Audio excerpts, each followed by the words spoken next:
कि अगर कोई बड़ा हो तो छोटा उससे कभी बदतमीजी से बात ना करे। हाँ, मैं यहाँ से अपना करियर जरूर बना के जा रही हूँ। विशाल और इन जैसों को तो मैं काम पे रखता हूँ।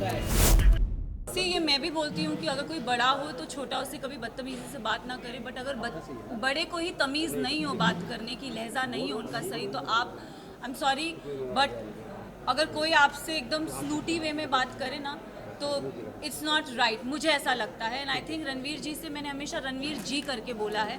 मैंने अपना आपा अगर खोया है क्योंकि उन्होंने हमेशा मुझसे डिसरिस्पेक्टफुली बात की है।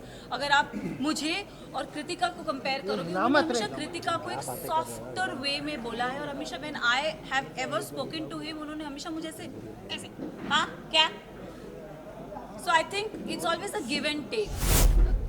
अब रिश्ते की तो मतलब I don't know, for me it's like ECG में एक स्ट्रेट लाइन होती है, तो आई थिंक मेरा और उनका रिश्ता सिर्फ ऐसे स्ट्रेट है। मेरे लिए साई केतन और Kritika Malik was not deserving. Specific reason अगर आप साई की जर्नी की बात करो तो साई पूरा सीज़न कुछ कर ही नहीं पाया है। अगर उसने बोला है कि लवकेश, उसने पूरे सीज़न यही बोलता आया है कि मकबूल डिज़र्व नहीं करती।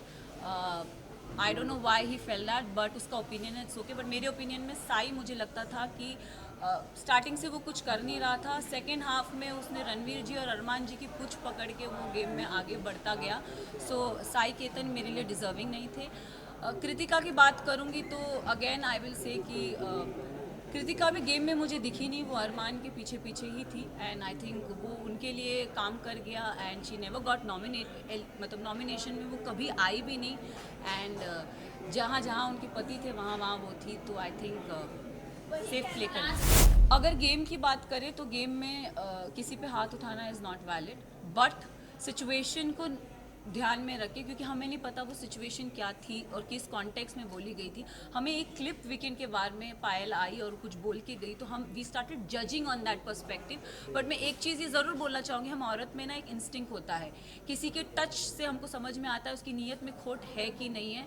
तो आई थिंक विशाल के लिए मैं यही बोलूँगी कि see he is my friend but he never had that intention for her. It उसके मतलब वो पोर्ट्रे क्या करा गया है आई हैव नो आइडिया, मैंने वो देखा नहीं है।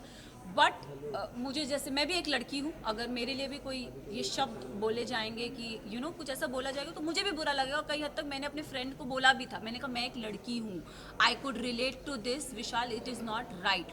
बट जब चीज़ें स्लोली क्लियर होती गई तब आई थिंक एक होता है ना कि जैसे मैंने बोला एक औरत को इंस्टिंक्ट होता है, किसी के टच से पता चलता है कि वो गलत है या वो सही है। एंड आई थिंक विशाल ने डे 1 से कृतिका को एक चीज़ बोली कि भाभी आप बहुत क्यूट हो, भाभी आप बहुत सुंदर दिखती हो। उसने डे 1 से बहुत वोकली उस चीज़ को बोला भी है, ऐसा नहीं है कि उसने नहीं बोला है।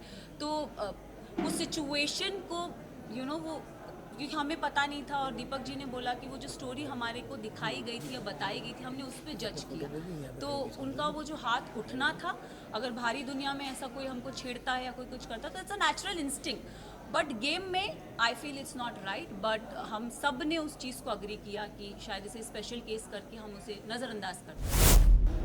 सी I don't know his personal life, show से पहले मैं उसे कभी नहीं जानती थी, ना मैंने उन्हें कभी देखा। एक और चीज़ में उन्होंने मेरे बारे में, मुझे मीडिया राउंड में पता चला था कि उन्होंने बोला था कि ये अपना डूबता करियर बचाने आई है।